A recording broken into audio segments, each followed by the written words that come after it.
Assalamualaikum warahmatullahi wabarakatuh. Perkenalkan, nama saya Nabila Zatayumni dengan nomor induk mahasiswa 21014211014 dari kelompok 5 fonologi yang beranggotakan saya sendiri dengan nomor induk mahasiswa 21014211014. Teman saya Dela Marisa dengan nomor induk mahasiswa 21014211039, Anggita Sonyaruri dengan nomor induk mahasiswa 21014211067, dan yang terakhir Ken Bagus dengan nomor induk mahasiswa 21014211097. Pada video kali ini, kami akan memaparkan materi diskusi terkait gugus dan deret konsonan, asimilasi dan disimilasi, dan yang terakhir fonem suprasegmental dan tulisan fonetis. Gugus dan deret konsonan. Yang pertama, pengertian gugus dan deret konsonan. Dalam fonologi, istilah gugus fonem dan deret fonem perlu dibedakan. Gugus fonem adalah dua buah fonem berbeda yang berada di dalam silabel atau suku kata yang sama. Sementara itu, deret fonem adalah dua buah fonem berbeda yang letaknya berdampingan tetapi berada di dalam silabel yang berbeda. Gugus konsonan adalah deretan dua konsonan atau lebih yang tergolong ke dalam satu suku kata yang sama ketika dilafalkan baik pada posisi awal, tengah, dan akhir kata. Lauder tahun 1996 mengatakan bahwa gugus konsonan adalah dua atau tiga konsonan berdampingan yang terdapat dalam satu suku kata. Gugus konsonan bisa terjadi apabila dua buah bunyi konsonan yang berbeda ditemukan dalam sebuah suku. Dua bunyi konsonan ini tidak dipisahkan oleh bunyi vokal, akan tetapi jika ditemukan dua buah bunyi konsonan yang berurutan yang seolah-olah merupakan gugus konsonan tetapi telah dipisahkan atas sukunya berada 15 pada suku yang berbeda, maka kedua konsonan yang berebutan tadi bukan merupakan gugus konsonan. Misalnya kata kerupuk. Bunyi KR merupakan gugus konsonan karena berada pada satu suku yang sama, yaitu KRU plus PUK. Deret konsonan adalah gabungan dua konsonan yang terdapat pada suku kata yang berbeda meskipun berdampingan. Haier tahun 2009 mendefinisikan deret konsonan sebagai dua fonem yang berbeda, berada dalam silabel berbeda meskipun letaknya berdampingan. Fulgram tahun 1970 mengatakan bahwa gabungan dua konsonan atau lebih yang terjadi pada suku kata yang berbeda meskipun berdampingan disebut deret. Pendapat ini juga dikemukakan oleh Alwi dan kawan-kawan tahun 1998, mengatakan bahwa deret adalah gabungan dua konsonan atau lebih yang terjadi pada suku kata yang berbeda meskipun berdampingan. Lauder tahun 1996 juga menyatakan deret konsonan adalah konsonan-konsonan yang berada dalam satu suku kata yang berbeda. Misalnya kata empat, bunyi merupakan deret konsonan karena dua konsonan itu terdapat pada suku kata yang berbeda meskipun berdampingan. Yang B, contoh gugus konsonan. Gugus konsonan disebut klaster yang ada dalam bahasa Indonesia. Misal, yang pertama fonem BR seperti pada kata Brahma dan Labrak. Yang kedua, fonem BL seperti pada kata Blengko dan Sembli. Yang ketiga, fonem BY seperti pada kata objektif. Yang keempat, fonem DR seperti pada kata drama dan Dracula. Yang kelima, fonem DW seperti pada kata Dwi Dharma. Yang keenam, fonem KL seperti pada klinik, klimaks, dan klasik. Yang ketujuh, STR seperti pada kata strategi, struktur, dan instruksi. Dan yang terakhir, pada fonem TR seperti pada kata tragedi, sastra, dan mitra. Yang C, macam-macam dan contoh deret konsonan. Yang pertama, fonem deret konsonan yang berawal fonem P berderet dengan fonem T, R, dan S. Contoh, fonem P berderet dengan T, Sabta, Cipta, dan Kapten. Fonem P dengan R, April, Pamri. Fonem P dengan S, Opsir, Kapsul, dan Adopsi. Khusus contoh fonem deret konsonan pada kata April secara ucapan memang berbunyi April dan Pamri, tetapi secara pemenggalan suku katanya adalah Apes dengan RIL dan Pamrih. Yang kedua, fonem deret konsonan yang berawal fonem B berderet dengan fonem D, J, S, dan T. Contoh, fonem B berderet dengan D, abdi, sabda. Fonem B berderet dengan J, abjad. Fonem B berderet dengan S, absen, abstrak, dan absolut. Fonem B berderet dengan T, sabtu. Dan yang ketiga, fonem deret konsonan yang berawal fonem T berderet dengan fonem M, N, S, W. Contoh, fonem T berderet dengan M, Patma dan Atma. Fonem T berderet dengan N, Ratna. Fonem T berderet dengan S, Atsiri. Fonem T berderet dengan W, Fatwa, Satwa. Yang keempat, fonem deret konsonan yang berawal fonem D berderet dengan fonem M, F, J. Contoh, fonem D berderet dengan M, administrasi. Fonem D berderet dengan F, advertensi, adverbial, dan adven. Fonem D berderet dengan J, adjektif. Yang kelima, fonem deret konsonan yang berawal fonem G berderet dengan fonem M dan S. Contoh, yang pertama, magma, sigma, dogma. Dan yang terakhir, taksa. Selanjutnya yaitu asimilasi. Pertama adalah pengertian asimilasi. Asimilasi dalam pengertian biasa berarti penyamaan. Dalam ilmu bahasa berarti proses di mana dua bunyi yang tidak sama dijadikan sama atau hampir bersamaan.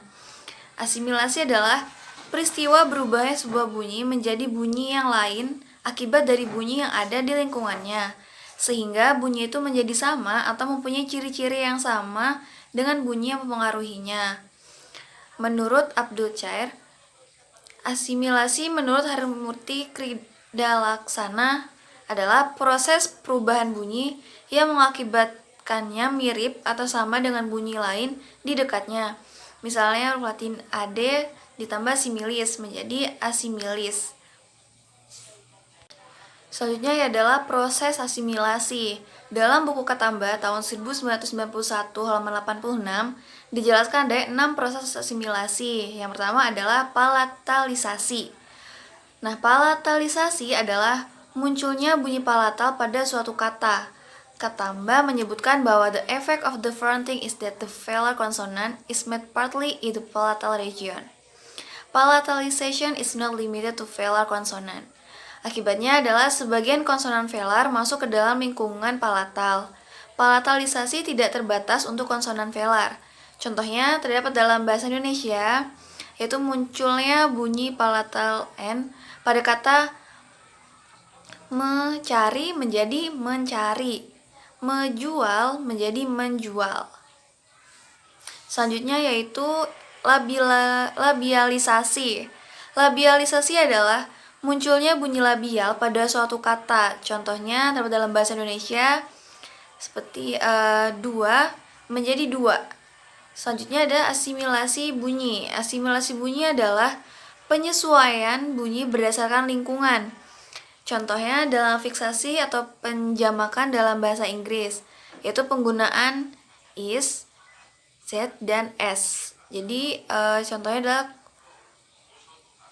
kalimat kata cookies dibaca menjadi cookies. Seperti grapes, grapes menjadi grapes. Yang keempat adalah asimilasi tempat artikulasi, yaitu penyamaan bunyi pada daerah artikulasi. Contohnya, pebaca menjadi pembaca. Yang selanjutnya adalah klasifikasi dan contoh asimilasi. Nah, yang pertama berdasarkan tempat dari fonem yang diasimilasikan dibagi menjadi dua. Yang pertama adalah asimilasi progresif.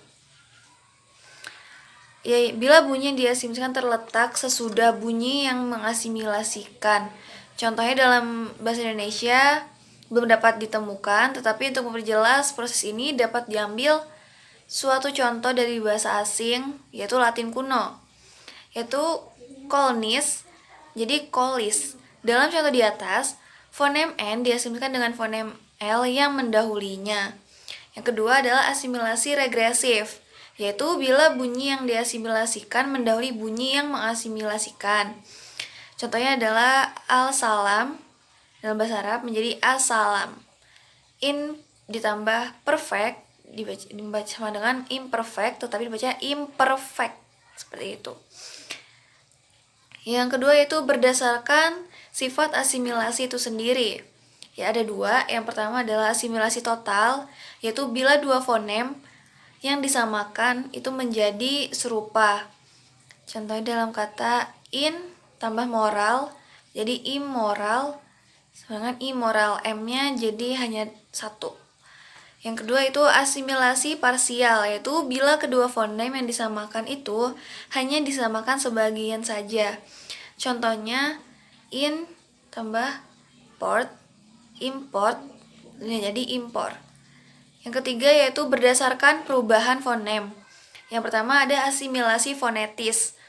Dalam bahasa Indonesia, asimilasi fonetis terjadi pada bunyi nasal pada kata tentang dan tendang. Bunyi nasal pada tentang diucapkan apikodental karena bunyi yang mengikutinya, yaitu T juga apikodental. Bunyi nasal pada tendang diucapkan apikoalveolar karena bunyi yang mengikutinya yaitu D juga apikoalveolar. Perubahan bunyi nasal tersebut masih dalam lingkup alofon dari fonem yang sama. Yang kedua yaitu asimilasi fonemis. Terlihat pada kalimat ini dalam bahasa Belanda yaitu ik eet vis, saya makan ikan. Kata vis yang biasa diucapkan vis pada kalimat tersebut diucapkan vis. Dengan frikatif labiodental tidak bersuara karena dipengaruhi oleh kata it yang berakhir dengan bunyi stop apikoalveolar tidak bersuara. Perubahan atau penyesuaian dari V ke F merupakan lingkup dua fonem yang berbeda karena bunyi V merupakan alofon dari fonem V dan bunyi F merupakan alofon dari fonem F.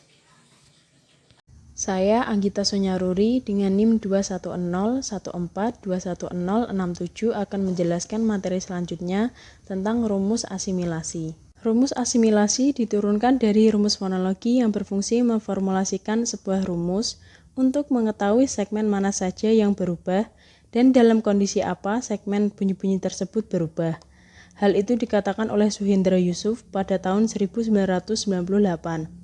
Pada rumus tersebut, A sebagai segmen yang mengalami asimilasi atau input, B sebagai segmen hasil peleburan atau output, X tetangga terdekat pada posisi sebelum segmen yang berubah, dan Y sebagai tetangga terdekat pada posisi sesudah segmen yang berubah.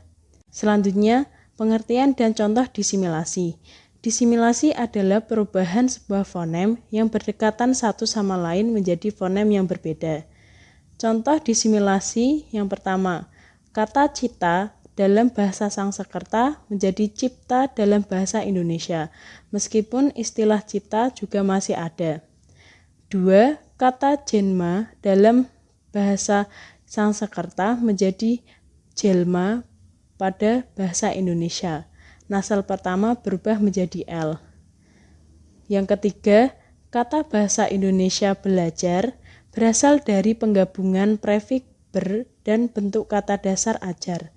Mestinya jika tidak ada perubahan menjadi berajar, tetapi karena ada dua bunyi R, maka bunyi R yang pertama dibedakan atau disimilasikan menjadi L sehingga menjadi belajar. Karena perubahan tersebut sudah menemukan batas fonem, yaitu bunyi R merupakan alofon dari fonem R dan bunyi L merupakan alofon dari fonem L, maka disebut disimilasi fonemis.